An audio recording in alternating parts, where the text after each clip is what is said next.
ഈശോ മിശിഹായിൽ ഏറ്റവും സ്നേഹവാത്സല്യമുള്ളവരെ, ഇന്ന് തിരുസഭാ മാതാവ് ധ്യാനിക്കുവാനായി നമുക്ക് നൽകിയിരിക്കുന്ന തിരുവചന ഭാഗം വിശുദ്ധ യോഹന്നാന്റെ സുവിശേഷം 2-ാം അധ്യായം 13 മുതൽ 25 വരെയാണ്. ഈശോയുടെ ദേവാലയ ശുദ്ധീകരണത്തെ പറ്റിയാണ് ഇന്ന് നാം വായിച്ചു കേൾക്കുക. ഈശോ ദേവാലയത്തിൽ കച്ചവടം നടത്തിയിരുന്ന ആളുകളെ കയറുകൊണ്ടൊരു ചമ്മട്ടി ഉണ്ടാക്കി അടിച്ച് പുറത്താക്കുകയാണ് ചെയ്യുന്നത്.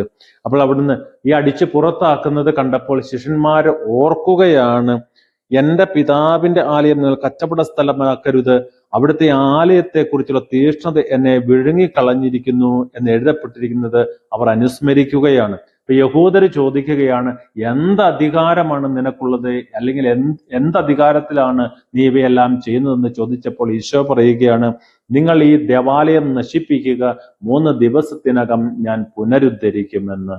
ഈശോയിൽ ഏറ്റവും പ്രിയപ്പെട്ടവരെ, ഈശോ തന്റെ ശരീരമാകുന്ന ദേവാലയത്തെ പറ്റിയാണ് നമ്മോട് ഓരോരുത്തരുടെയും ഇന്നത്തെ സുവിശേഷത്തിലൂടെ പറയുക.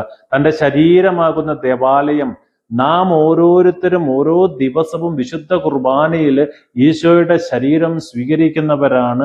നാം അപ്പോൾ ആരായിത്തീർന്നു? ഇന്നത്തെ സുവിശേഷത്തിലൂടെ, ഇന്നത്തെ വാക്യത്തിലൂടെ നമ്മോട് പറയുകയാണ് ഈശോ എന്നത്, നാം ഓരോരുത്തരും പുതിയ ദേവാലയമായി തീരുകയാണ്, പുതിയൊരു സക്രാരിയായി തീരുകയാണ്. ദേവാലയം കർത്താവിന്റെ ആലയമാണ്. നാം സ്വീകരിക്കുന്ന കർത്താവ് നമ്മുടെ ഉള്ളിലുള്ളപ്പോൾ നാമും, നമ്മുടെ ശരീരവും നാമും ഒരു ദേവാലയമാകുന്നു. ചലിക്കുന്ന സക്രാരികളായി നാം ഓരോരുത്തരും മാറുകയാണെന്ന്.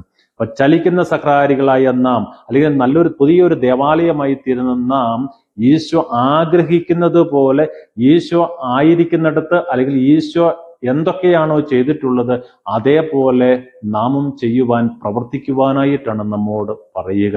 ഈശോ എന്താണ് പ്രവർത്തിച്ചത്? താൻ ആയിരിക്കുന്ന ഇടങ്ങളിലെല്ലാം അനുഗ്രഹം നൽകുകയായിരുന്നു, അല്ലെങ്കിൽ രോഗസൗഖ്യം നൽകുകയായിരുന്നു. ആളുകളുടെ കൂടെ ആയിരുന്നു ഈശോ ഉണ്ടായിരുന്നത്. അതുപോലെ നമ്മോടും പറയുന്നു, നാം ആയിരിക്കുന്ന ഇടങ്ങളിൽ അനുഗ്രഹമായി തീരുവാൻ, ഈശോയെ കൊടുക്കുവാനായിട്ടാണ് നമ്മോട് പറയുക. ഈശോയിൽ പ്രിയപ്പെട്ടവരെ, അങ്ങനെ ഈശോയെ കൊടുക്കുന്ന നല്ല ദേവാലയമായി തീരുവാൻ നമ്മെ സഹായിക്കണമെന്ന് നമുക്ക് പ്രത്യേകമായിട്ട് പ്രാർത്ഥിക്കാം, യാചിക്കാം. നല്ലൊരു ദിവസം ആശംസിക്കുന്നു. God bless you all.